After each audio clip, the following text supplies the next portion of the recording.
Do you ever check out the stuff that people put on the side of the road? I know I do.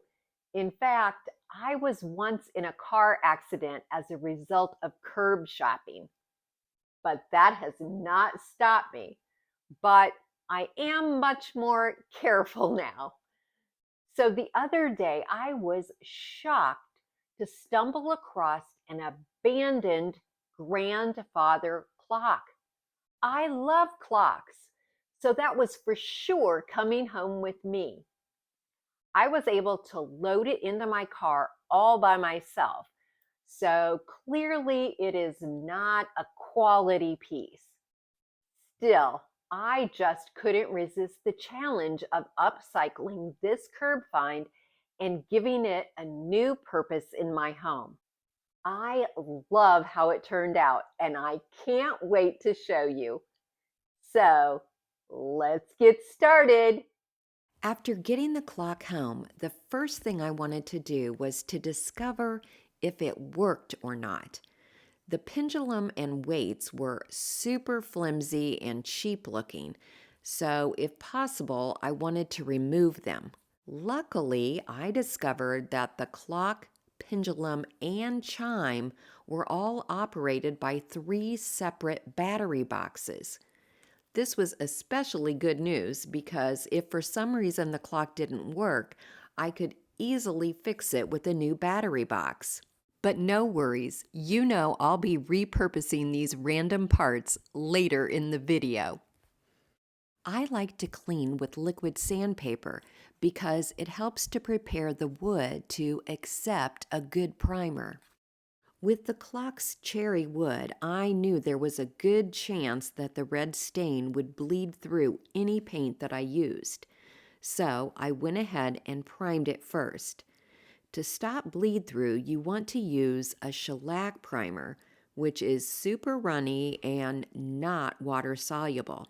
However, Zinsser now has a synthetic shellac primer that is water-based, which means you can clean your brushes with soap and water, which is a huge bonus. The day I was painting this clock, it was about 93 degrees Fahrenheit in my garage, so the primer dried almost instantly, and I decided to take the clock inside to apply the first coat of paint. Because a paint roller was more likely to splatter my nearby furniture, I applied the first coat of paint entirely with a brush. When painting furniture, I like to use an acrylic enamel paint for a durable finish. At this point, I wasn't sure what room the clock would end up in, so I chose a dark blue color, which would coordinate in almost every room in my house. I got up early the next morning so that I could roll on the second coat of paint before my garage turned into a sauna. Although the gold clock face was very pretty, the other gold accents looked really cheap, so I brushed some antique gold rub-and buff over them to give them a more authentic brass appearance. I knew from the start that I wanted to wallpaper the inside of the cabinet. However, I wanted the clock face to be the star of the show. So I wanted to use something that was simple and that would complement the blue paint and gold accents. After looking through my stash, I couldn't find anything that I thought was just right. And since the clock was free, I decided that I would splurge and buy a roll of peel and stick wallpaper. It did seem wasteful since I only needed one small piece, but I'm sure I'll find other uses for it in the future. I cut a piece of the wallpaper that was just slightly longer and wider than I needed, and then used a utility knife to cut off the excess after I had it adhered to the back wall of the cabinet. The best part about curb shopping is that it's free. And who doesn't love free? That's why I am a huge fan of Fetch. Fetch is a free app that allows you to earn free gift cards just by scanning your receipts. Fetch works with literally any retail receipt from anywhere, and it's really easy to use.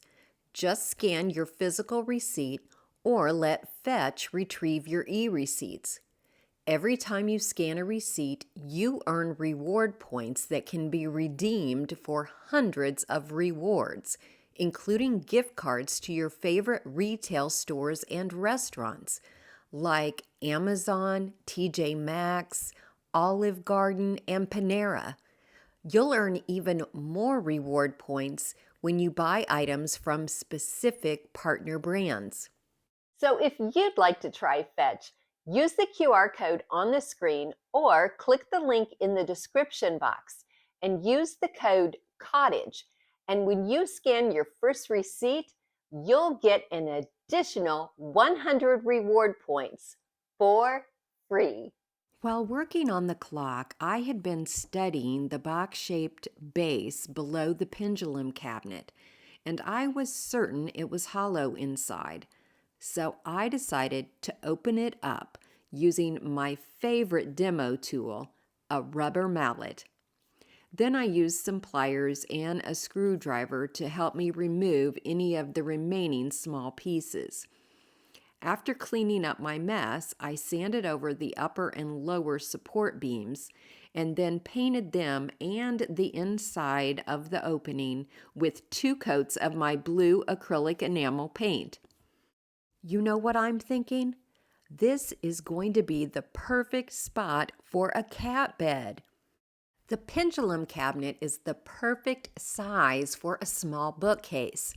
So I measured and cut a piece of pine wood to create 3 shelves, and then I gave them a couple coats of the blue paint.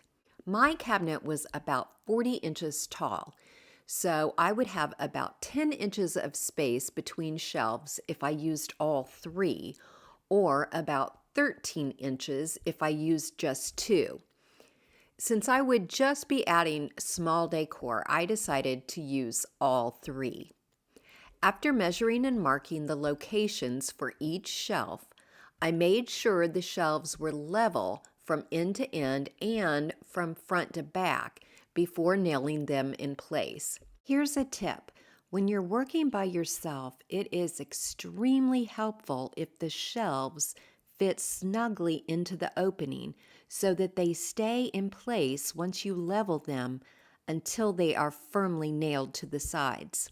And you don't need a nail gun for this project. A regular hammer and nails will work just fine. I still wasn't completely satisfied with the antique gold rub and buff, so I made a trip to Hobby Lobby and bought another tube, this one in gold leaf.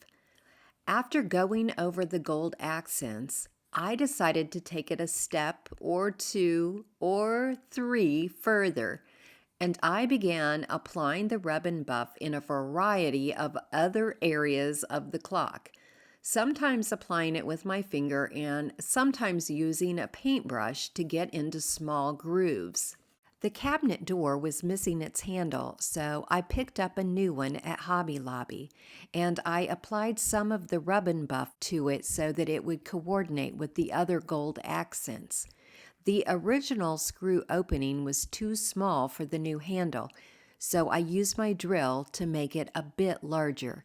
I had unknowingly painted over the door's magnetic clasps, so I needed to sand off the paint so that they would work, and then I touched up the paint around them. Once I got the clock inside and saw it in bright light, I thought the gold accents were just a little too bright and shiny for my taste, so I decided to try another idea. I brushed over the rub and buff with antiquing wax, wiping away the excess.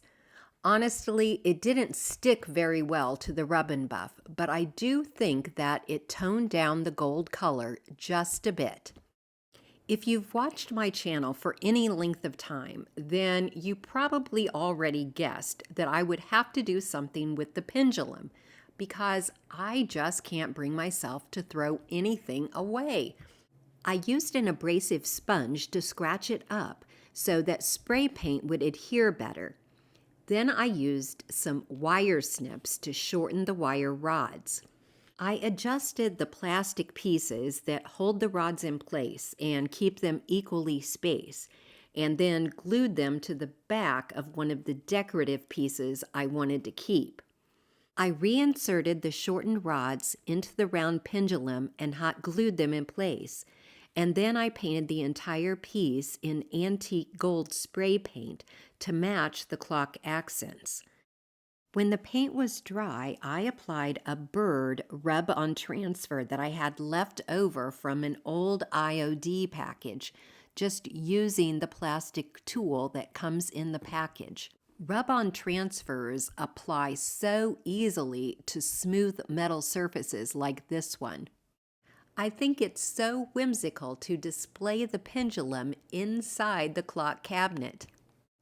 The clock weights were actually hollow and weighed only a few ounces. Their shape reminded me of the music rolls that are used in player pianos, so I thought these tubes would look cute wrapped in some vintage sheet music. I cut the sheet music to fit and rolled it around the tube, just using glue stick along the top and bottom edges to hold it in place.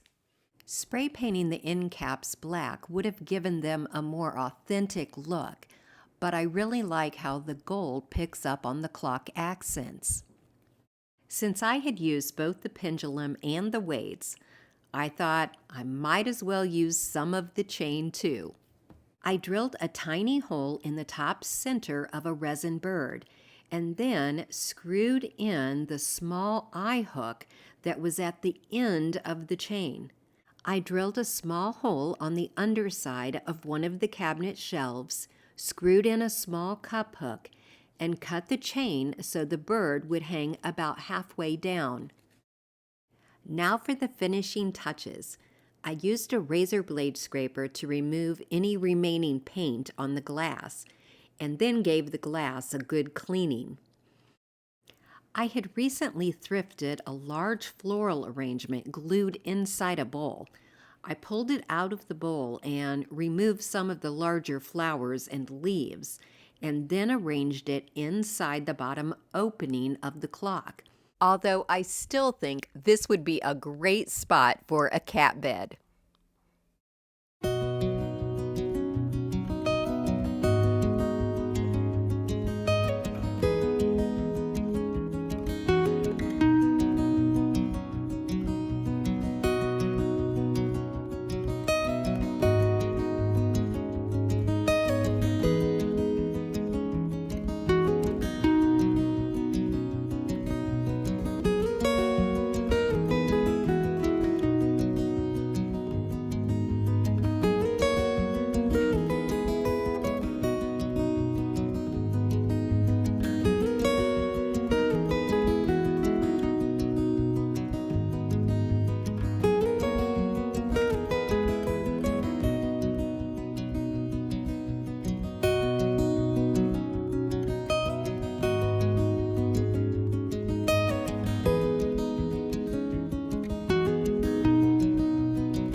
If you're still here, thank you so much for sticking around until the end.